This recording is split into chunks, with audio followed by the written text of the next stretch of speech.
Good evening. John, thank you for that extraordinarily generous introduction. Although I know, particularly being here at Boston College in such a distinguished academic community that I know is profoundly committed to the quest for truth, I guess I feel obliged to offer one small amendment to the introduction you just heard. It is true, as John said, and as the slide behind me indicates, that my job title with CNN is Senior Vatican Analyst. And I know that sounds tremendously impressive, but before anyone here is terribly impressed by it, I guess I feel compelled to let you know that in addition to being the senior Vatican analyst at CNN, I am also the only Vatican analyst at CNN. I am therefore senior in a universe of one. This, ladies and gentlemen, is the way that commercial television in the United States works. Rather than giving you more money, they give you ever loftier titles. Those of you who have been around the academy a while might be tempted to say it's a lot like academic life in that regard, or for that matter, the Catholic Church. But in any event, here we are. I am delighted to be at Boston College once again. Now, my subject tonight is, of course, the future of the Catholic Church in the 21st century. But before I come to that, John and the other organizers of this event have asked that I say a few words at the outset, not about the Church's future, but rather its present. And in particular, the rather disedifying chapter of its present, which is constituted by the sexual abuse scandals that are swirling around the Church in Europe, and in particular, around the papacy of Benedict XVI. And the request that I begin with a few words on that subject is based on the fact that, although I find speculation about the Catholic future to be intensely interesting, it really is not my day job. My day job is instead functioning as what the Italians call a Vaticanista, which means that I am a journalist whose professional work is tracking the vicissitudes of this 108-acre island of ecclesiastical life in the heart of urban Rome that we call the Vatican. And obviously, for the last couple of months, we have been in one of those episodic cycles in which the Vatican is of intense public interest well outside the borders of the Catholic Church. In this case, because of scrutiny on the record of Pope Benedict XVI on the sexual abuse crisis.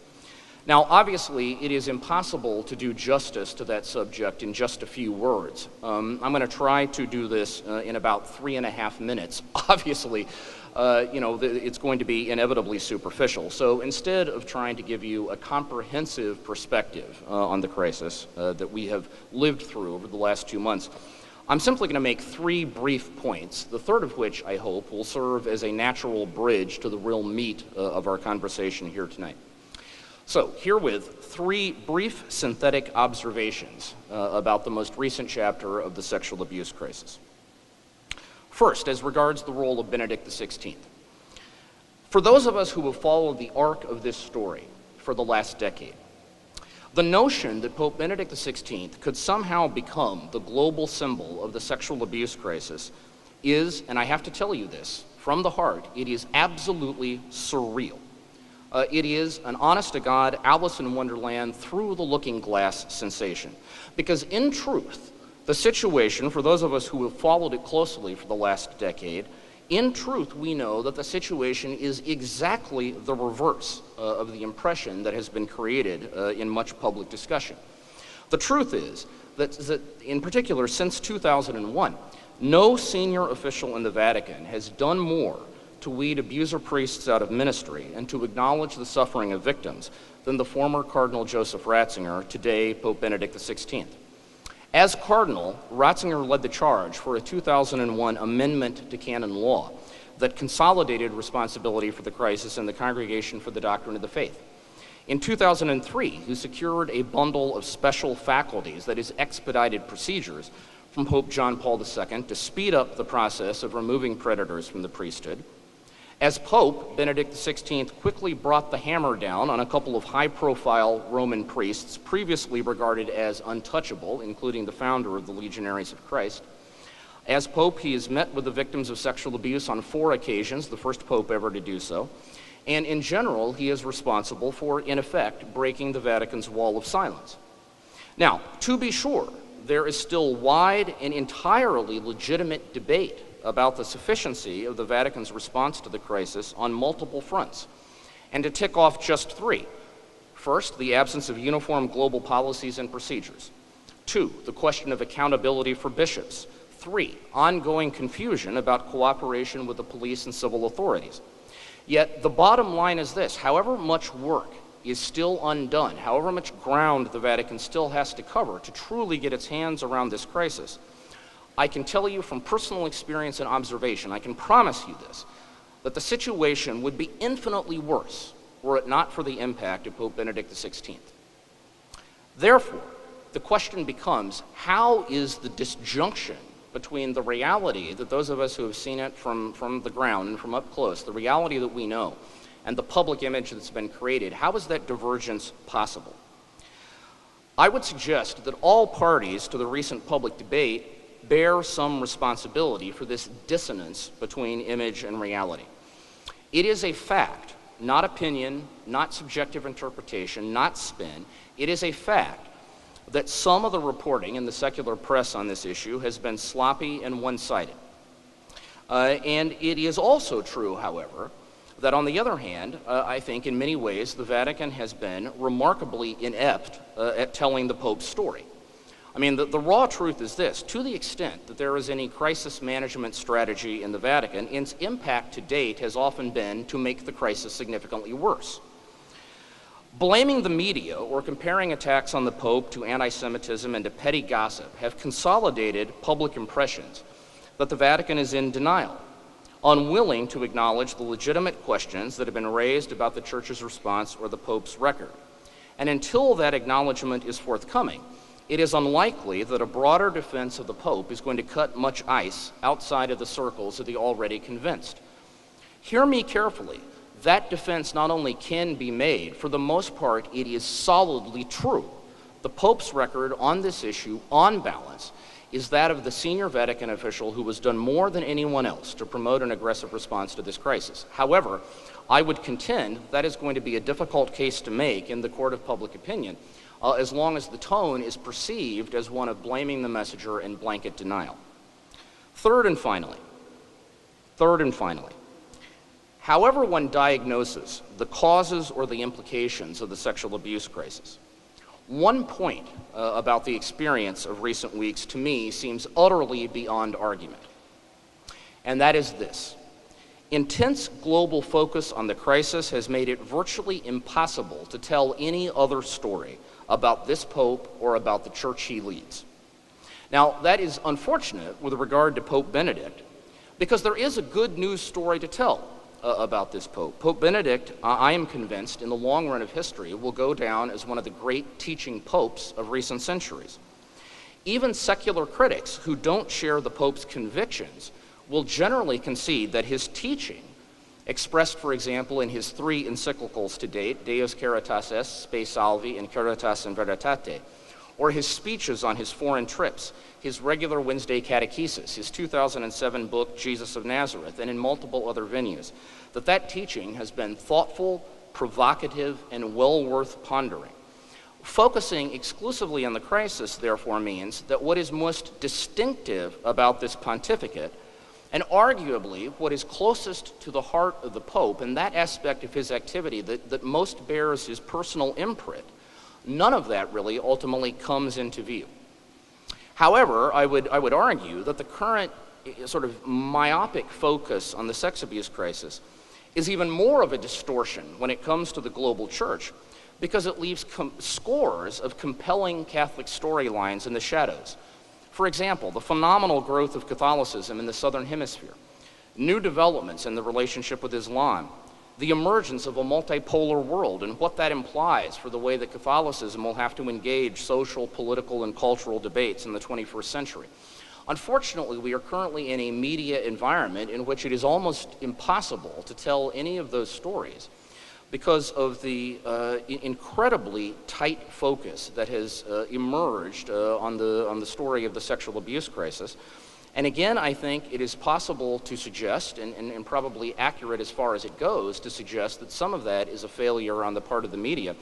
But I also think that the kind of corporate communications enterprise of the Church generally, and the Vatican in particular, has to bear its own share of responsibility for creating and sustaining that environment. All right, so those are my 3 points. 1, that at the level of reality, at the level of substance, the attempt to sort of lift Benedict up as the global symbol of the crisis founders on the shoals the fact that the actual reality of the situation is almost exactly the reverse. Two, that gap between image and reality, it's not enough to blame that on sloppy reporting in the media or on tort attorneys who are bent on poisoning the public image of the Catholic Church. Those things may be true, but the communications operation that we have seen, particularly from the Holy See, has not been helpful in terms of setting the record straight. And three, that the most toxic consequence in some ways of the current crisis is that it makes it impossible to talk about anything else about the Catholic Church. And that, ladies and gentlemen, is the toxic consequence I am here to render, or to attempt to address here tonight. In effect, I guess, what I would submit to you is I am here tonight to play the part of the ghost of Paul Harvey, here to tell you the rest of the story. Okay? So that's my attempt to segue into the meat of my presentation here tonight. The meat of my presentation here tonight, of course, is the future of the Church in the 21st century. Let me note, however, that there will be ample time for Q&A at the end of this presentation, and if you want me to unpack any of those points I just made, or if you want me to address other aspects of the tumult of the last couple of months, I'm open for business. I may not actually know the answer to your question, but absolute ignorance has never prevented me from addressing a subject before. I see no reason why it should here tonight, so I will be happy to respond to whatever you want to talk about. But the future of the Catholic Church in the 21st century. Now, to get into that subject, I would like to begin with a parable. As you know, Jesus always began his public teaching with a parable, and what better model is there than that? So here's my parable. My parable concerns a guy who is roughly my stage in life. That is, he's in his mid-40s. And he is going through that absolutely inevitable midlife crisis. And the particular way he decides to resolve his crisis is that he's going to physically rejuvenate himself. So he takes out a membership at the local gym. He's pumping iron. He's becoming buff and trim. He finds the best plastic surgeon in town, and he has the works, facelift, tummy tuck, the whole deal. And at the end of this ordeal, he is feeling great about the results, and he decides to strut his stuff. So what he does is he goes to the local Barnes & Noble, picks out a couple of Gen X-oriented magazines, makes his way up to the counter, and as he's paying for the magazines, he asks the clerk, "Hey, by the way, would you mind telling me how old you think I am?" So the clerk looks him up and down and says, I don't know, I would say late 20s, early 30s, something like that. And the guy says, I'm actually 47. The clerk says, "Oh, that is amazing. My God, you look phenomenal for your age. What's your secret?" And so now the guy is feeling great, and he wants to do it again. So he leaves the Barnes & Noble, and he goes next door to the McDonald's. Now, it's lunch rush at the McDonald's, so he has to wait his turn in line, but finally he gets up at the counter, orders his, his Happy Meal, and as he's paying for it, he says to the teenager who's taking his money, "By the way, would you mind telling me how old you think I am?" So once again, the teen looks him up and down and says, "Well, I don't know, 31, 32, no older than 35 for sure." The guy says, "I'm actually 47 years old." Teen says, "Oh my God, that is amazing. I mean, geez, I hope I look that good when I'm your age." Okay, so now the guy is on cloud 9. He wants one last jolt of affirmation. So he leaves the McDonald's, walks around the block. Finally, at the end of the block, he sees a cluster of people around a bus stop. So he walks up and he approaches one elderly woman and he says, "Excuse me, ma'am, sorry to disturb you, but would you just humor me? Would you mind telling me how old you think I am?" And the woman says, "Well, I tell you what. If you take off all of your clothes, run around in a circle, and bark like a dog, I'll be able to tell you how old you are." Now, the guy obviously thinks this is a little weird, but he's determined to see if he can beat the system, and so he does it. He strips naked, he runs around, he's baying at the moon. People are going nuts, they're taking out their cell phones to call the cops, and just as things are on the brink of complete chaos, he stops. He looks the woman in the eye, and he says, "All right, how old am I?" And she said, "Well, I tell you. You're 47 years old." Now, the guy is obviously flabbergasted, and he says, "No, that's impossible. I have to know. How do you do it? How does it work?" She said, "I'll tell you how it works. I was behind you in line at the McDonald's."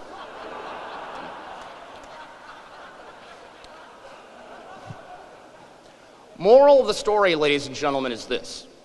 Beware anyone who stands before you claiming to possess esoteric means of revealing the essentially unknowable. Because if you take them too seriously, you are going to end up naked, running around in a circle and barking like a dog. All right?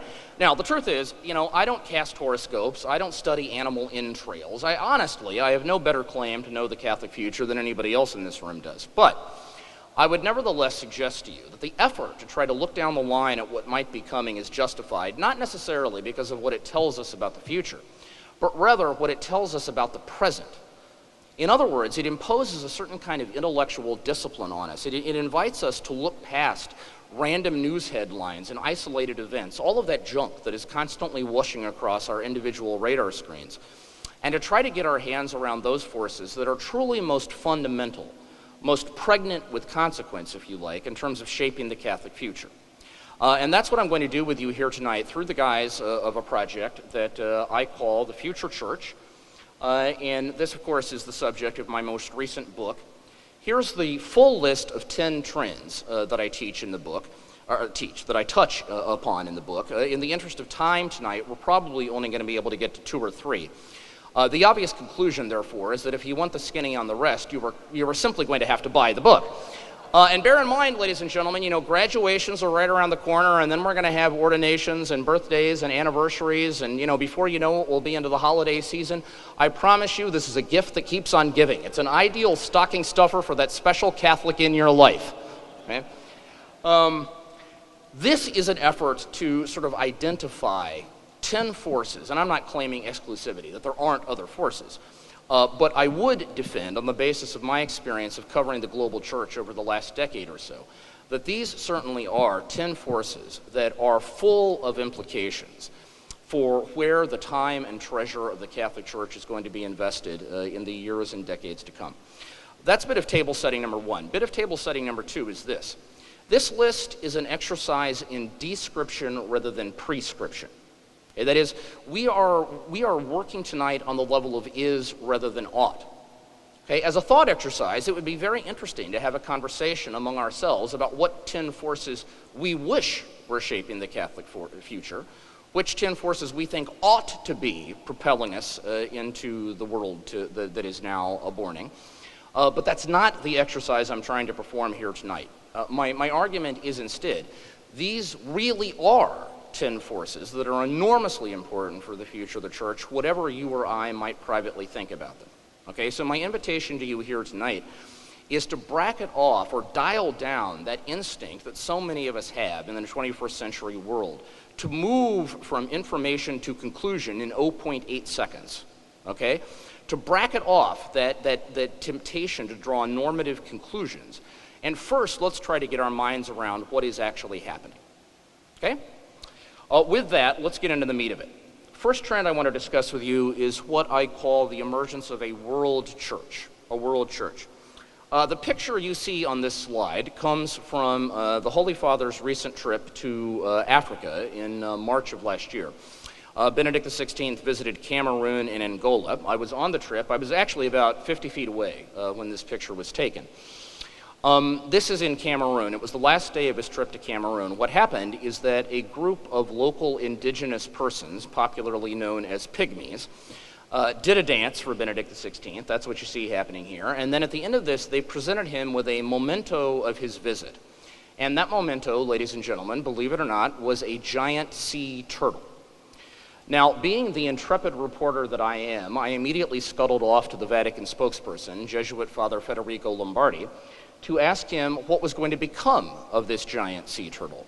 Father Lombardi confirmed that it was being airlifted to Rome, but he declined comment as to whether it was being airlifted as a pet or an ingredient in a stew. But in any event, I think this picture sort of captures in a flash some of the transitions that are unfolding in terms of who the Catholic population is on a global scale. The famous Jesuit theologian Karl Rahner once said that in the long run, the importance of the Second Vatican Council in the mid-1960s is that it marked the emergence of Catholicism for the first time as a self-consciously global family of faith. Now, Rahner was making a kind of theological argument. What I want to argue is that Catholic demography in the 20th century and early 21st lends triumphant empirical confirmation to what Rahner was onto almost 50 years ago. What you see on this slide is a kind of bar chart showing what happened to the Catholic population in the 20th century. As you can see, in 1900, at the dawn of the 20th century, scarcely more than 100 years ago, there were 266 million Catholics in the world, of whom 200 million, that's the orange bar, lived in Europe and North America, and just 66 million lived across the entire rest of the planet, principally in Latin America. This was, of course, before the population explosion of the 20th century. Okay? In other words, just 100 years ago, the demographic profile of the Catholic Church was essentially what it was at the time of the Council of Trent. We were an overwhelmingly white first world faith. Okay?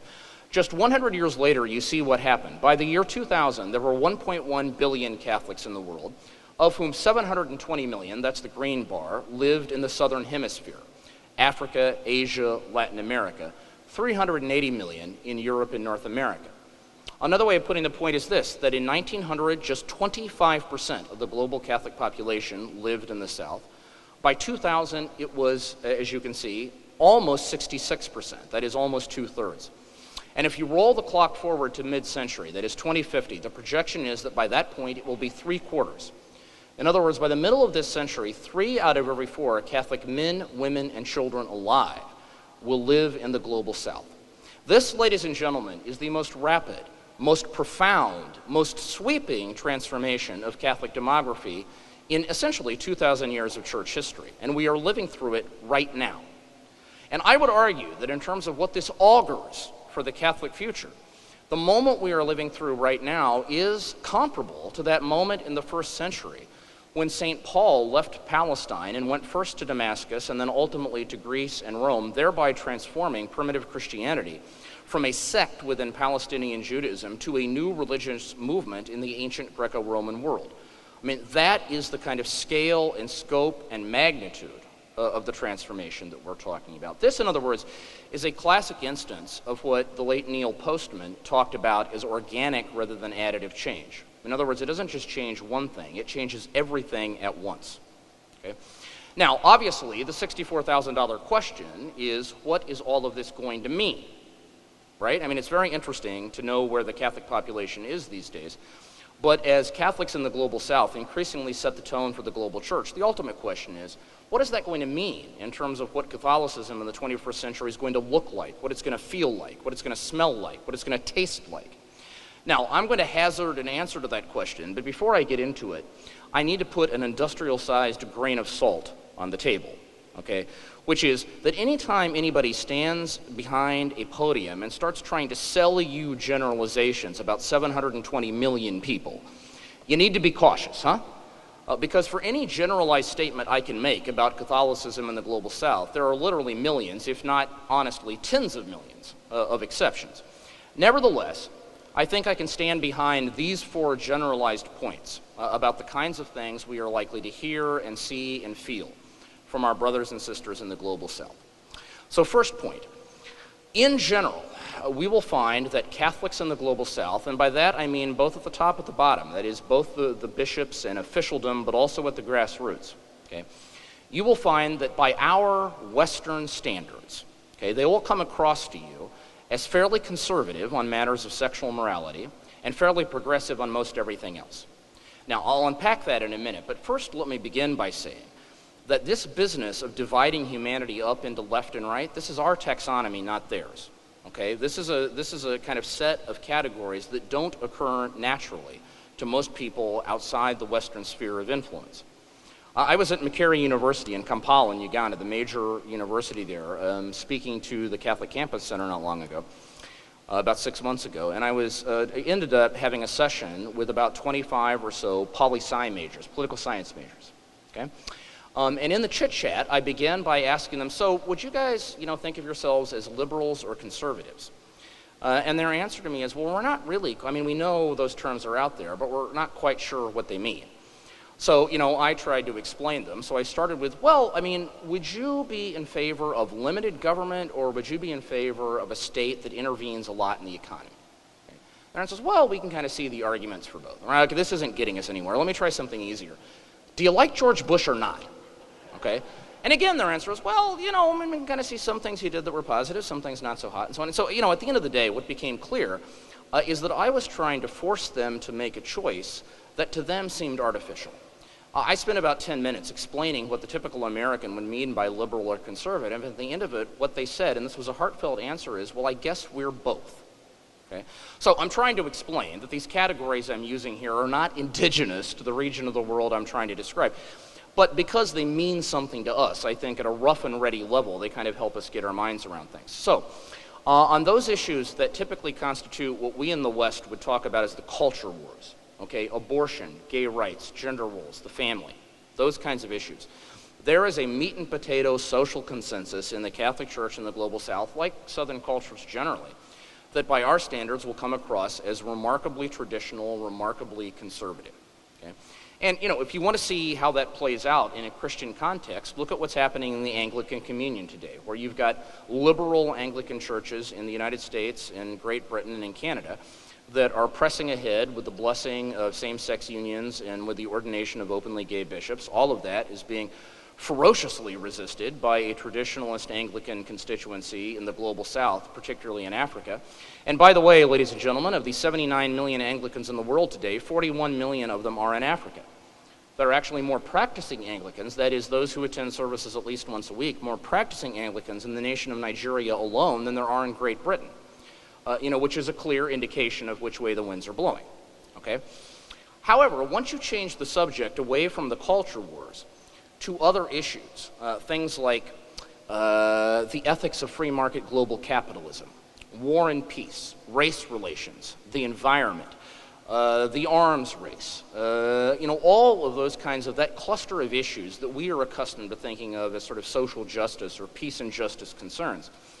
Once again, you will find a meat and potatoes consensus in Catholicism in the Global South that by our Western standards comes off as remarkably progressive or remarkably liberal.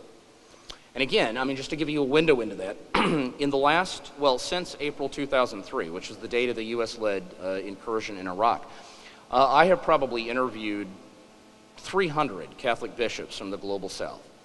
And I will tell you that I have never found one, not one, who isn't profoundly convinced that the U.S.-led invasion of Iraq in 2003 failed our church's tests for a just war. Now, you may agree or disagree with that, and I know there's healthy debate on it. I'm just trying to describe a climate of opinion. Okay? So the practical reality is that when we look at the Global South, and again, these are the people who will increasingly be setting the leadership tone for the church, what is going to strike us is this kind of counterintuitive mix of positions on some issues that strike us as enormously conservative and on other issues that strike us as remarkably progressive. Now, I'm a glass-half-full kind of guy. To me, this seems reminiscent of what the late Cardinal Joseph Bernardine of Chicago talked about as a consistent ethic of life. But whatever you make of it, it is increasingly going to be the kind of cluster of positions that the Catholic Church in the 21st century brings to engaging the issues of the day. All right, second, the ethos of Catholicism in the South is heavily biblical and supernatural, which means the point of departure is not abstract scholastic theology, but it's the narrative universe and the thought world of the Bible, particularly the Old Testament and the Synoptic Gospels. And part of what that means is that things like miracles and wonders, healings and revelations, exorcisms and demonic combat, all of that stuff that in our culture can often seem a little quaint or arcane or off-putting, a kind of acquired taste and in some cases a kind of fringe taste. This is very much part of the routine, daily, meat and potatoes spiritual universe of the Global South. The supernatural is incredibly close. You can almost reach out and touch it. You can sense it. And you live in lively expectation that it is constantly going to erupt in your daily experience. And this has all kinds of practical consequences. First of all, how do you do health care in a culture in which the default interpretation of illness is not merely in terms of physical cause and effect, but also the operation of malign spirits? I mean, if you don't understand that people have a spiritual in addition to a physical frame of reference for understanding their illness, if all you're trying to do is treat the physical causes without addressing the spiritual worldview in which for them healing has to take place, that you are inevitably going to end up treating only half of the problem. Okay? My point is that increasingly this kind of lively, constant, palpable nearness of the supernatural will increasingly be part of the warp and woof of global Catholicism in the 21st century. Third, pluralism, not secularism, is the challenge. Now listen, I know that in Western Europe, and particularly on the east coast of the United States, we habitually think that the major competitor to the Catholic Church in terms of winning the hearts and minds of our people is secularism, right? I mean, this is the worry we have, that, our next generation is going to be secularized. We worry about secular inroads into the church and so on.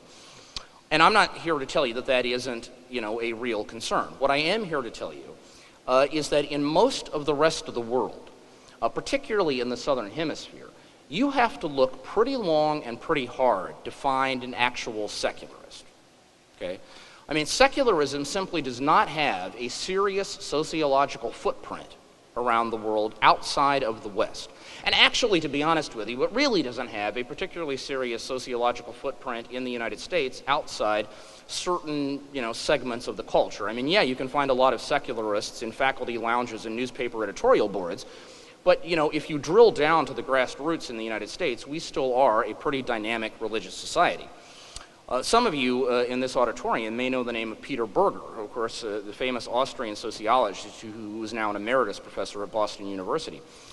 Peter once said that from the point of view of religious sociology, the United States is a nation of Indians, by which he meant Asian Indians, that is, profoundly religious people.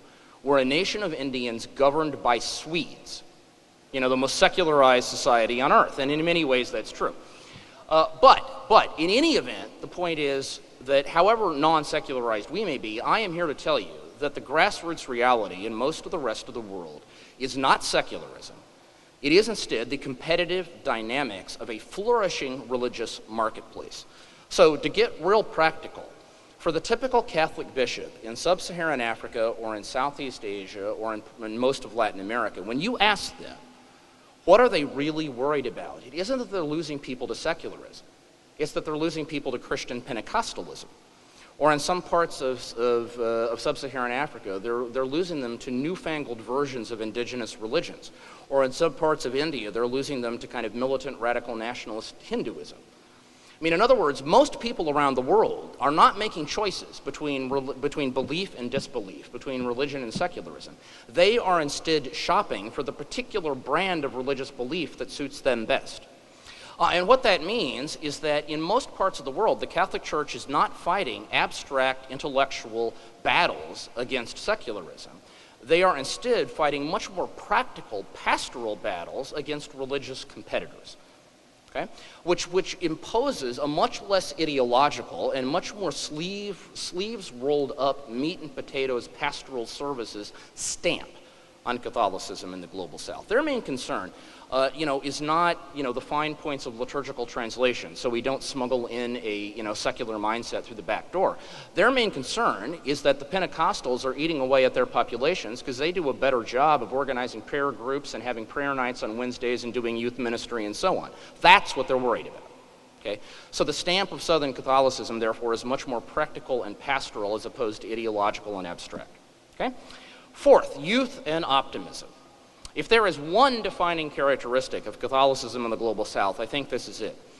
Here is a factoid to chew on. According to the United Nations Population Division, did you know that 90% of the human population today that is under 14 years of age is in the global South? 90% of those who are under 14 are concentrated in the Southern Hemisphere.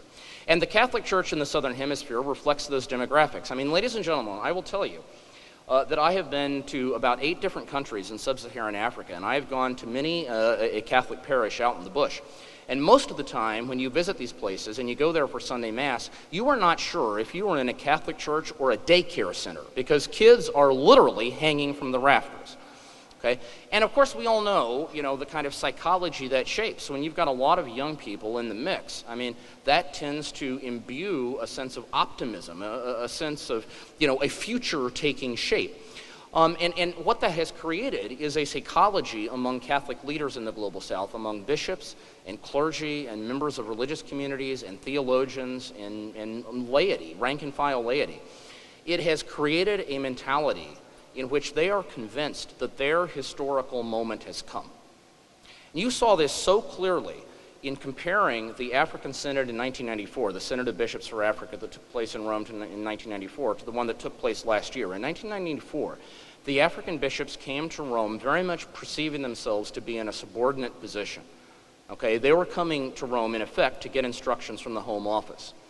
When they came last year, there was a markedly different spirit. There was a sense that these guys were aware that they are leading the church in the part of the world where it is growing the most rapidly and which in many ways represents its future. And they were coming as equals to engage in a conversation among adults about where the future of the church needed to move.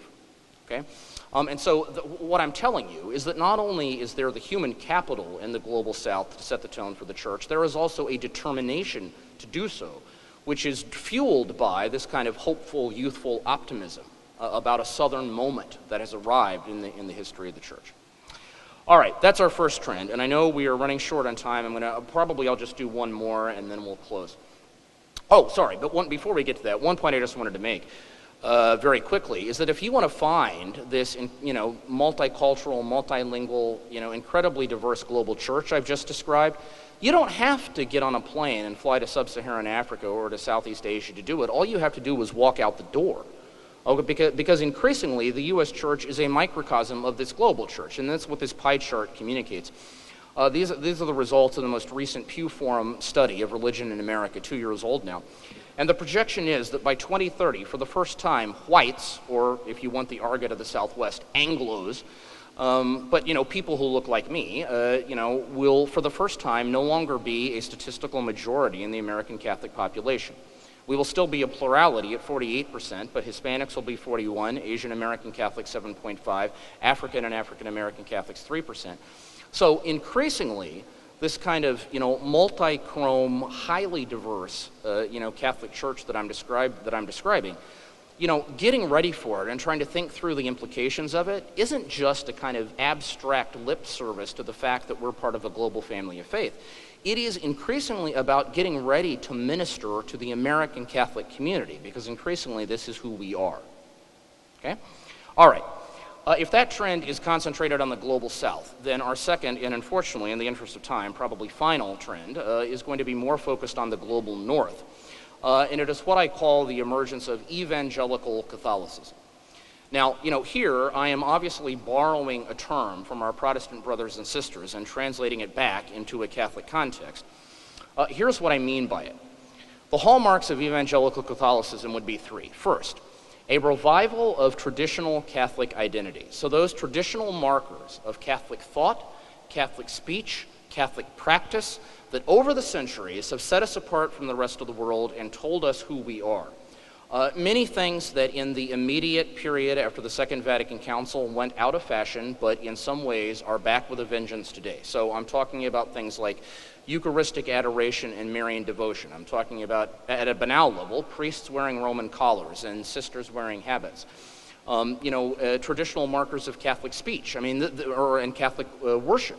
This is why Pope Benedict XVI, for example, revived in 2007 the so-called Tridentine Rite, that is the Old Latin Mass, because over the centuries it has been a classic carrier of traditional Catholic identity. So that's pillar number one of Evangelical Catholicism. Pillar number two is a public proclamation of that identity. And this, after all, is the essence of being evangelical, right? You don't hide your faith under a bushel basket, you shout it from the rooftops. And then third, faith understood as a matter of personal choice, rather than something you simply imbibe from homogeneous Catholic neighborhoods and schools and families and so on. Now, in that sense, Evangelical Catholicism is obviously a natural byproduct of secularization, right? Because that is precisely what secularization does. It erodes those Catholic ghettos, right? Some of you in this auditorium are probably old enough to remember what it was like to grow up in a Catholic ghetto in America, right? You remember what it was like when Catholicism was the air you breathed and the water you drank, huh? in which the momentum of the whole culture propelled you towards religious faith and practice. You remember what that tasted like and what it smelt like, and you know that that is not the world we live in anymore. Right? In this culture, in the, the post-modernity of the early 21st century, if you are going to be a practicing religious believer of any sort, you cannot rely on cultural momentum to support that choice. Okay? It has to be consciously, personally. It is in many ways a countercultural choice. Right? Now, in that sense, evangelical Catholicism is simply a natural outgrowth of secularization, but it is also, and this is the point I want to make, it is a carefully and consciously crafted strategy as an antidote to secularization. That is, evangelical Catholicism has been adopted, in effect, as job number one of Catholic officialdom these days, and its intent is to inoculate the Church, to protect it against assimilation to and seduction by this highly relativized and ultra-secular cultural milieu. And to understand why that has become an idée fixe of officialdom, I think we need to understand something about the sociology of contemporary Europe. Because despite everything I just said about, the globality of Catholicism these days, I mean, we dare not forget that in many ways the leadership class of the Catholic Church remains a European enterprise, right? I mean, we don't call it the Roman Catholic Church for nothing, right? I mean, the headquarters of the institution still is in Rome and so on. And so we need to understand something about the social realities that church leaders are tripping across on their way to work every morning. What the slide gives you is the results of another Pew Forum study. This is their Global Values Project, the most recent one. What the Pew people do is every 10 years they go around to a selection of nations around the world, and they ask people to talk about their values. And one question is always, how important is religion to you? And people can respond, very important, somewhat important, and so on. These are the percentages in a randomly selected group of nations that said religion is very important. Okay? So Indonesia, which is the world's largest Muslim nation, it has a population of about 310 million, and it's about 98% Muslim. And by the way, we're not going to be able to get to Islam tonight, but let me just say that one of the analytical mistakes we often make in thinking about Islam is that we always see it through the prism of Arab culture. But bear in mind that only 25% of the world's Muslims are actually Arab. Okay, it's the same problem in seeing Catholicism exclusively through the prism of Europe and North America. It's not where our people are anymore. Okay? But anyway, Indonesia, an overwhelmingly Muslim nation, 95% of the population said, yes, religion is very important. In Nigeria, which is the world's largest mixed Christian-Muslim population, a population of about 150 million, which is split almost down the middle between Muslims and Christians, 92% of the population said religion is very important. Guatemala, which is still an overwhelmingly Christian, though no longer overwhelmingly Catholic society. A generation ago, Guatemala was 97% Catholic. Today, it is Latin America's first majority Protestant state, and almost all of that movement has been in the direction of Pentecostalism. In Guatemala, 80% of the population said religion is very important. The U.S. clocks in at a still respectable 59%. Almost 60% of our population says that religion is very important in their lives. But look what happens when you get to Europe. Poland, ladies and gentlemen, 36%, okay? Italy, the headquarters of Roman Catholicism Incorporated, 27%. Germany, the birthplace of the Protestant Reformation, 21%. Russia, the cradle of Russian Orthodoxy, 14%. France, the eldest daughter of the Church, 11%. And the Czech Republic, the home of the Bohemian Reformation, 11%. Okay, the point is that contemporary Europe is pretty much on the opposite end of the spectrum from the rest of the world in terms of the vitality of religious faith and practice. And if that's the social climate in which policymakers in the church are living and moving and having their being, it is no surprise that the attempt to defend Catholic identity, to resist assimilation to this ultra-secular milieu, has become the top priority of the Catholic Church. And by the way, this is not just John Allen's private hypothesis. I give you Cardinal Tarcisio Bertone, who is the Pope's most senior deputy. He is the Cardinal Secretary of State. In effect, the number 2 official after the Pope himself in the Vatican's power structure. In 2007, Bertone was giving an address to a group of businessmen in Milan, and they asked him, as you can see, the question, what is the main objective of the pontificate of Benedict XVI? Bertone's answer was to recover authentic Christian identity in the context of widespread secularism. So this is the stated policy of the pontificate of Benedict XVI. And frankly, I think this is the most important trend to get your minds around if you want to understand how decisions are being made at the policy setting level of the church these days. That is, why things are being decided the way they are in the Holy See or at the level of national bishops' conferences and in many dioceses around the world.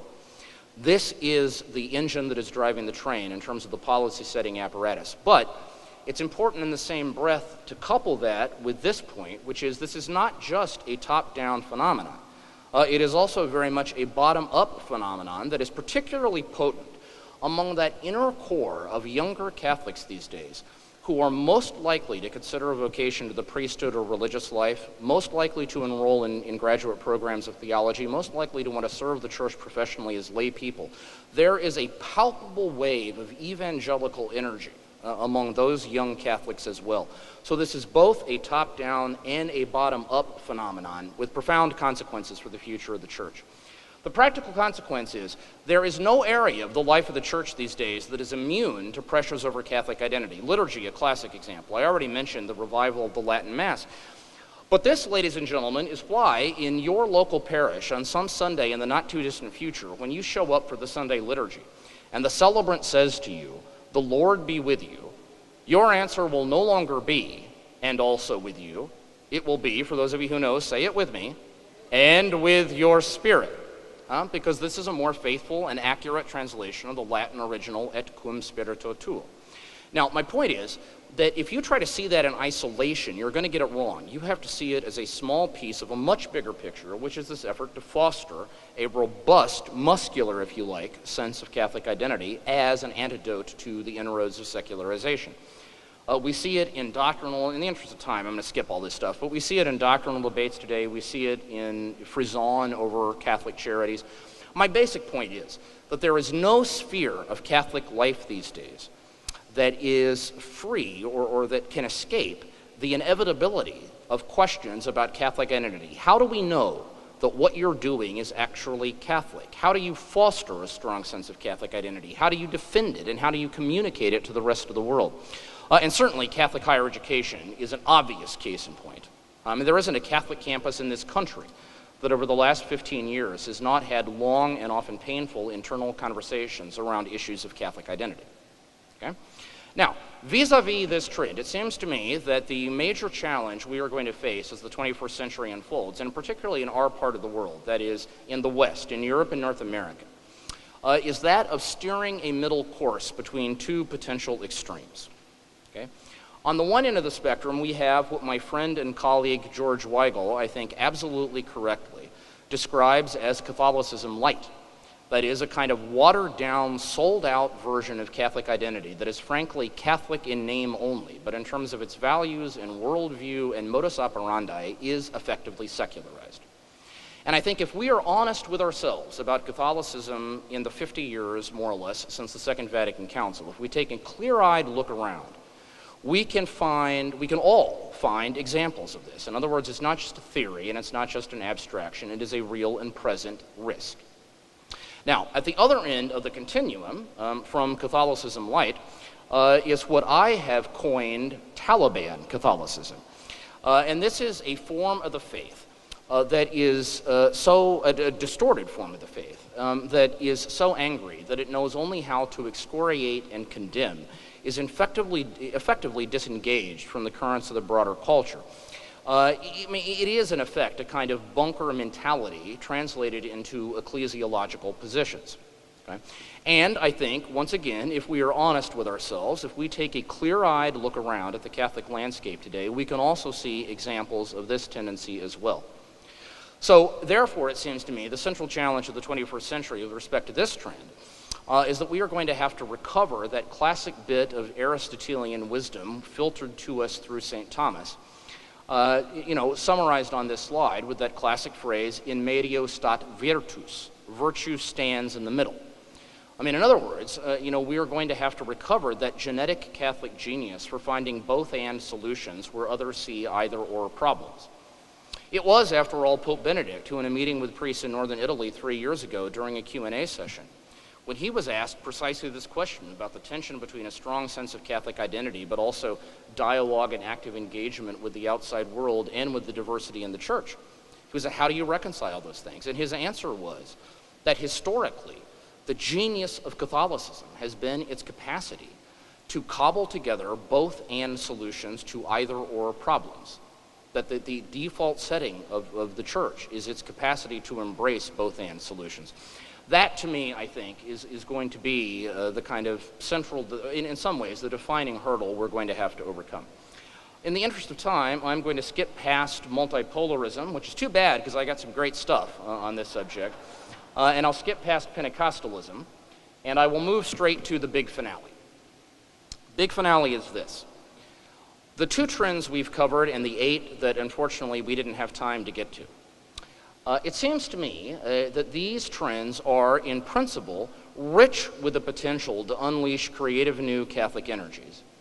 But they are also fraught with the possibility of new division, new paralysis, and new polarization. Because the truth is, these are complicated matters, right? And there's more than one Catholic opinion about how we ought to respond to them.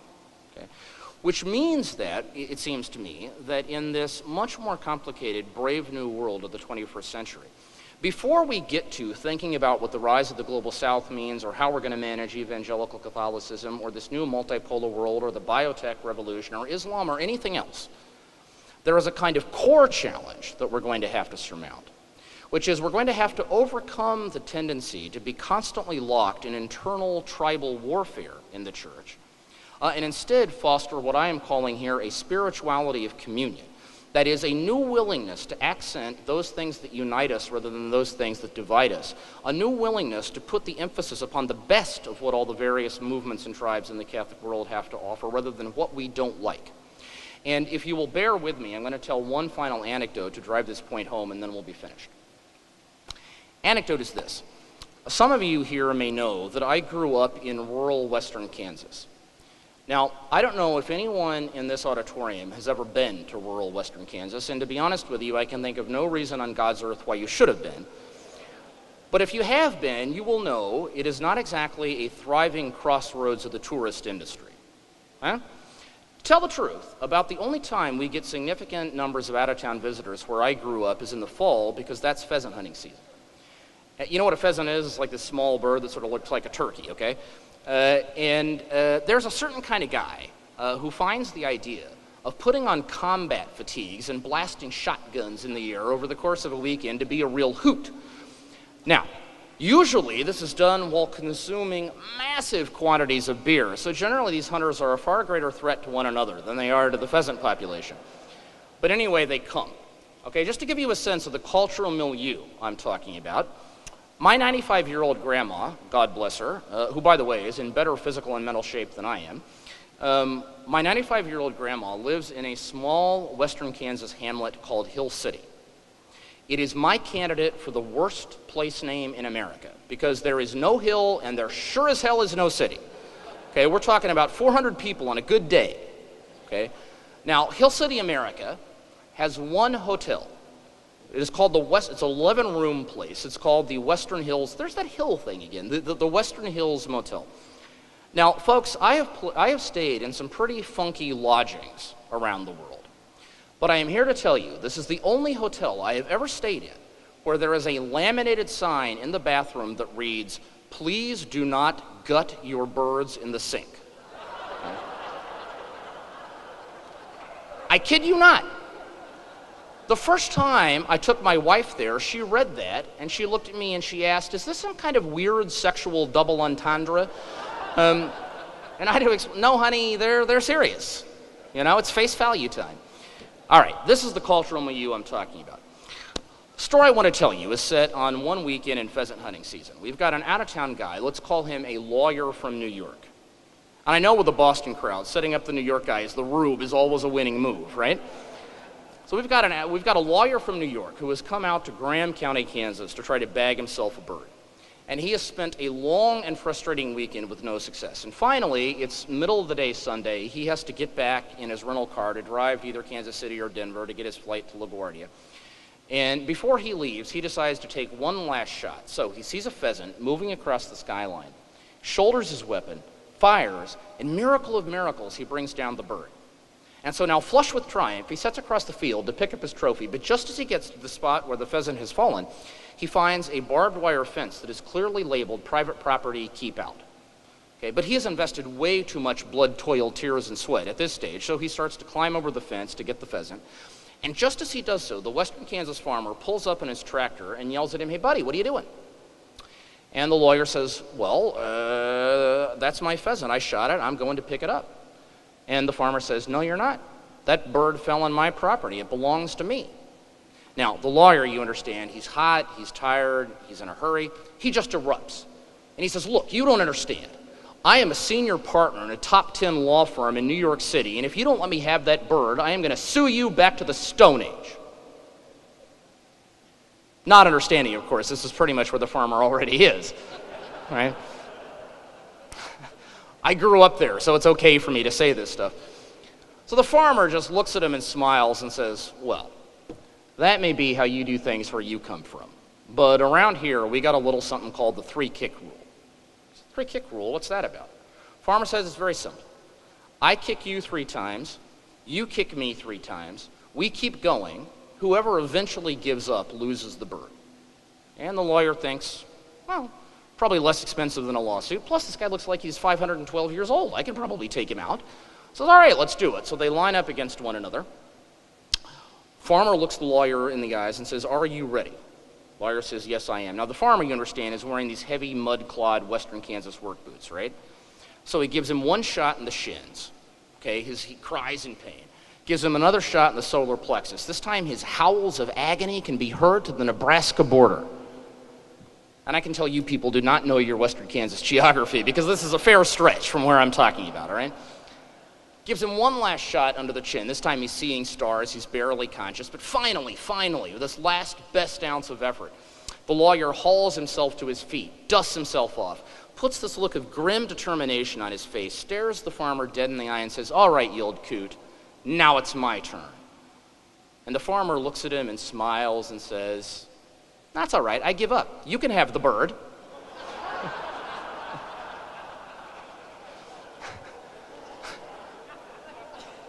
Moral of the story, ladies and gentlemen, is this. I would submit to you that too often our internal conversation in the Catholic Church in the United States reduces to an ecclesiastical version of the 3-kick rule. That is, too often we are not really interested in a patient search for understanding with Catholics who may worship differently than we do, who may have different theological convictions than we do, who may vote differently than we do. Instead, too often, what we're really interested in doing is scoring rhetorical cheap shots against people we perceive to be our ideological and theological enemies. Now, that way of doing business under any set of circumstances would be aesthetically repugnant, and it would be ecclesiologically indefensible. But in this new world I've tried to sketch for you, it is going to be absolutely self-defeating. It is a prescription for paralysis. It is a prescription for ensuring that the Catholic Church never summons the best of itself to respond to the new challenges of the 21st century. What we are going to need is a new spirituality of communion. And make no mistake, ladies and gentlemen, that the work of fostering a new spirituality in the Church is not, in the first instance, a job for our hierarchy or our clerical caste to do.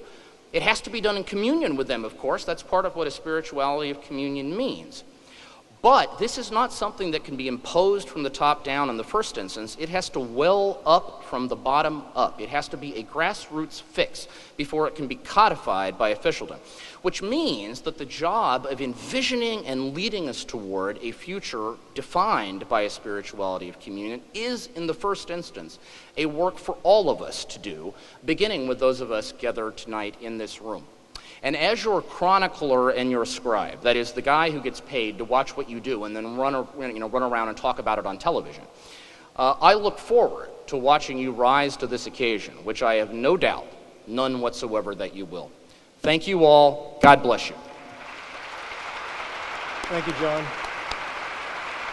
Many of you took the opportunity this evening as you entered to write questions that you'd like to have John Allen address this evening. Several of these that are representative of what's on your mind, we're going to pose to John now and hear his response. First is this: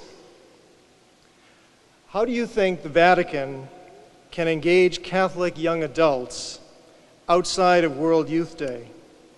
How can we as a church lessen the perception of a gap between the clergy and the laity? Well, first of all, bear in mind, I'm not an oracle. I mean, if I had, silver bullet magic solutions to these problems, I would be doing something other than what my job currently is, and probably making a great deal more money doing it. But having said that, as I said before, the absence of a compelling answer has never stopped me from responding to a question before, and I'll be happy to respond to this one. The first part of that question is, what can the Vatican be doing to engage youth? Let me make a broad observation, which is that I think that one of the problems we have in our kind of Catholic culture these days, which is a problem inside the church and also in odd ways outside it, is that there is a lot of what I call purple ecclesiology out there. And by purple ecclesiology, what I mean is a tendency to see the church exclusively in terms of its hierarchy. Okay? I mean, think about the way the press covers the church. I mean, if something isn't done by a bishop, basically it doesn't count as news, right? That's purple ecclesiology in action. Now, the internal Catholic version of purple ecclesiology is to think that the hierarchy, and often specifically the Vatican, is both the cause of and the solution to all of our problems. And therefore, the way I would sort of advise you to start thinking about these questions is this. If you think there is a problem with reaching young Catholic adults these days, please don't make your first instinct to be waiting for the Vatican to fix it, because that is never the way change works in the church, right? I mean, in many ways, change will arrive in the Catholic Church, in the Holy See, last. As the joke goes, if you hear that the end of the world is on the way, make your way to the Vatican because everything gets there last. I mean, another way I put it, the working model of the Vatican tends to be talk to us on Tuesday and we'll get back to you in 300 years. I mean, I've sometimes joked that if I were going to market a line of T-shirts for the Vatican, the motto would be "Not built for speed." You get the idea. And that is, by the way, I mean, I'm being flippant, but this is in many ways by design. I mean, ultimately, what is the charism of the successor of Peter?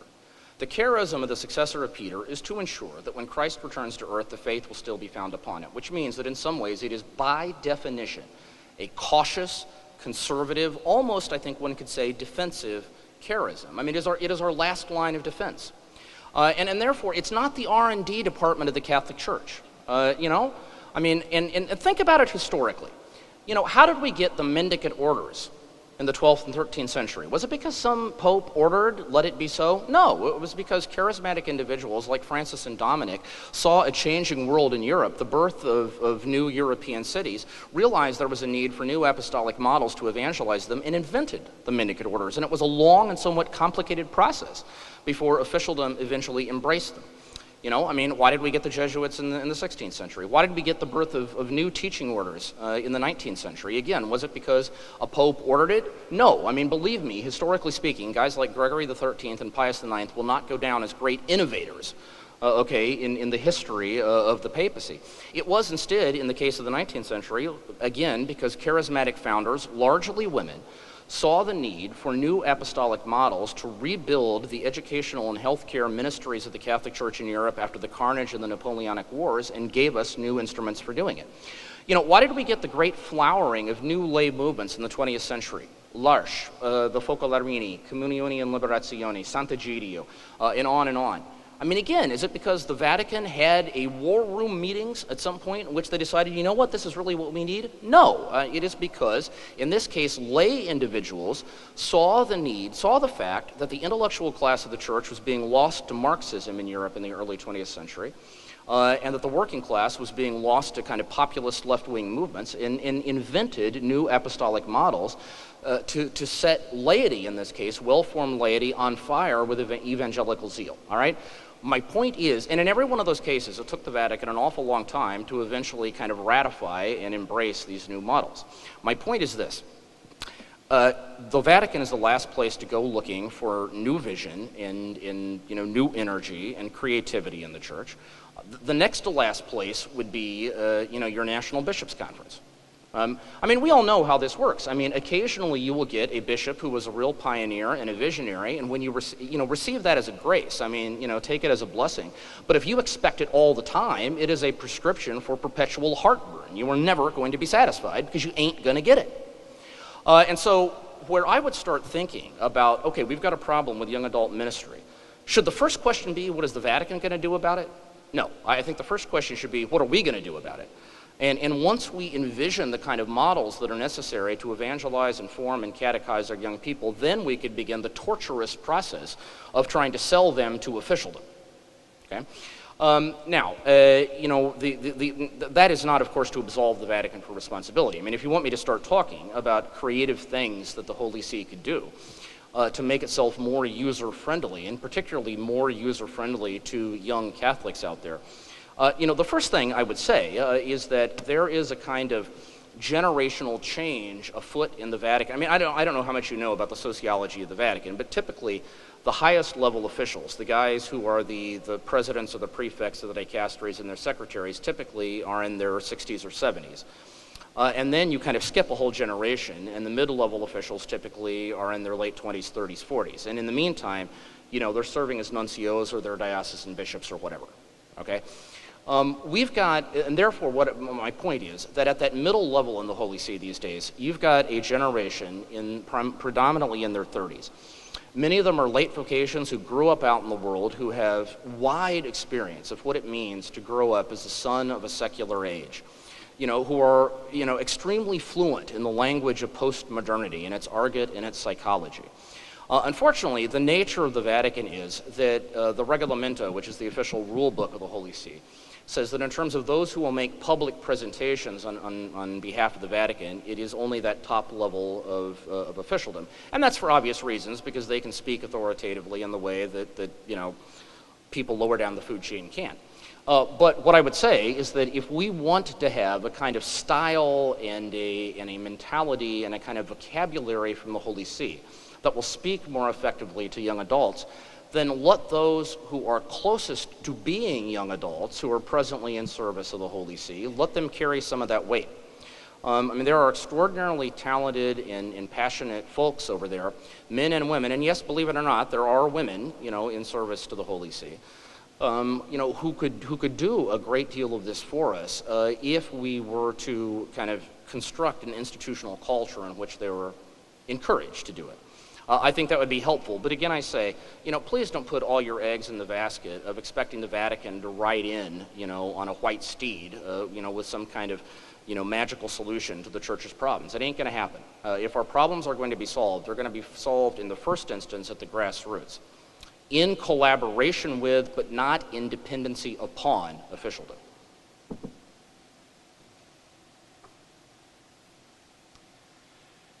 Is it likely that the Holy See will adopt the policies outlined in the Dallas Charter for the protection of children for the universal church? Can the American church help? This is a great question. Now, it kind of requires a high score on Catholic literacy tests to understand what that question was about. But, basically speaking, as you all know, when the sex abuse crisis erupted in the United States in 2002, the American bishops put together two documents. One was the Charter for the Protection of Children and Young People, which they committed themselves to in terms of a kind of gentleman's agreement that this is what they were going to do. But then they also adopted a specific set of new canonical norms, which were approved as particular law for the Church in the United States, making them binding. In other words, it's obligatory. And the so-called one strike and you're out policy is the heart of those new norms. Now, there is a great irony, which is that when this happened back in 2002, there was enormous ambivalence about these norms in Rome. Many senior Vatican officials saw them as a kind of travesty in terms of the Church's canonical tradition. And in some ways, logic was on their side, or history at least was on their side, because it is true that canon law through the centuries has traditionally given the judge, whether it's a bishop or a religious superior or whoever, has given the judge tremendous discretion to make punishments fit crimes. Okay, I mean, a kind of cookie-cutter, one-size-fits-all model is not, indigenous, so to speak, to the culture of canon law. But I mean, some of the opposition wasn't so much the fine points of canonical theory. It was more just a sense among some in the Vatican that this was a kind of an overheated American overreaction. Okay? By the way, the lone friend that the American bishops had in the initial stages of this process in the Vatican was Cardinal Joseph Ratzinger, the man who is now Pope Benedict XVI. There were a number of senior Vatican officials who were deeply opposed to these norms. The reason the Vatican eventually signed on was because of the personal intervention of Cardinal Ratzinger. That's a historical fact. Okay. Now, anyway, the great irony is that while 8 years ago, Rome sort of looked at this as, this is kind of a passing American overreaction. I mean, today the American bishops are looked upon in Rome as the great heroes and pioneers. They are the trailblazers, setting out the kind of path that the rest of the church eventually needs to walk. And I do believe, and this is not just speculation, I mean, I know that in the Congregation for the Doctrine of the Faith right now, they are working on an update to the motu proprio, that is the rules of 2001 that John Paul II put into place, that in the first place would codify the special faculties that Ratzinger got so that make them not exceptions to the law, but would make them the law.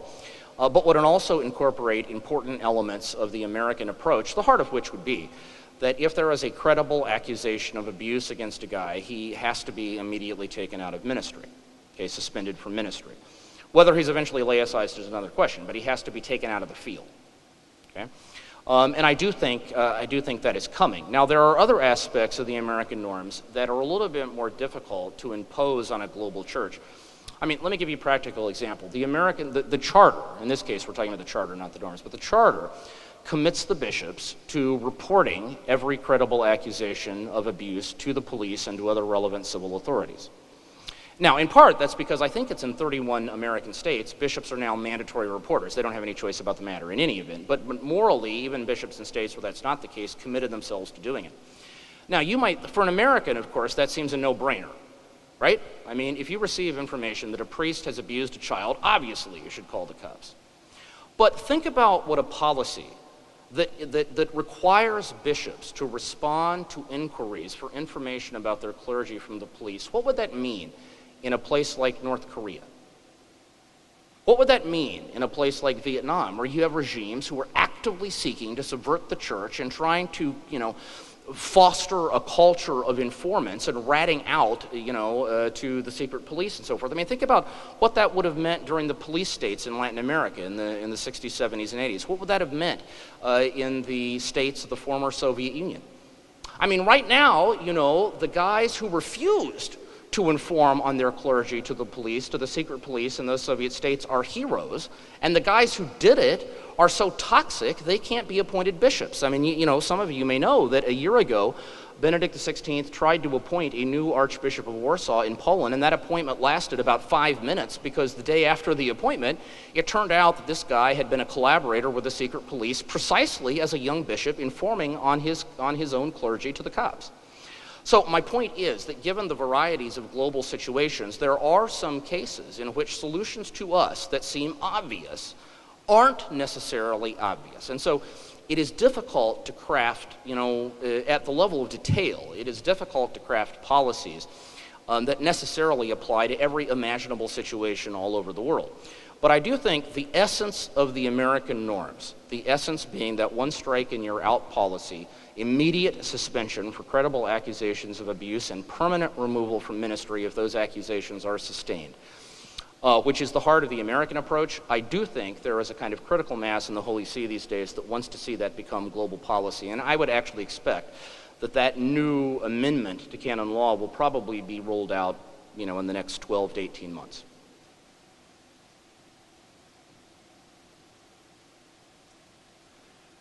As a keen observer of the Vatican, how do you envision the Vatican in 50 years as a result of the trends worldwide that you've identified in your recent book? Well, first of all, whoever submitted that question, let me compliment you on your taste in Vatican observers. Really, really well done. Now, how do I anticipate the Vatican in 50 years? If by that you mean, are we going to have an African pope or something like that? Let me just begin with my normal caveat on this subject, which is that the trash heaps of church history are littered with the carcasses of journalists who have tried to predict the next pope. I mean, this is a notoriously hazardous enterprise. What I would say, I do think that in my lifetime, I'm 45. I expect in my lifetime to see the election of a pope from the global south.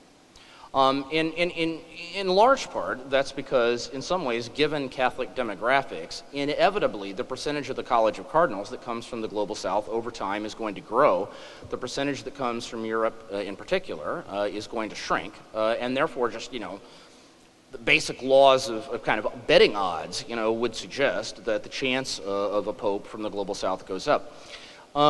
I would also expect that at the levels below the pope, that is the presidents and prefects of the various dicasteries, that is offices of the Holy See, increasingly the tendency will be for more of those guys to come from the global south. That has been the case really since the pontificate of Paul VI.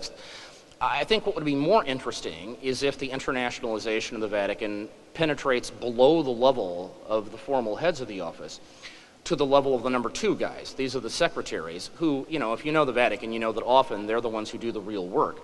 And at the moment, we've got, 11 councils, 8 congregations, and 3 tribunals. So we're talking about 21 policy-making offices in the Vatican. I think of those 21 offices, 17 of the secretaries are still Italian. I think 50 years from now, those numbers will look different.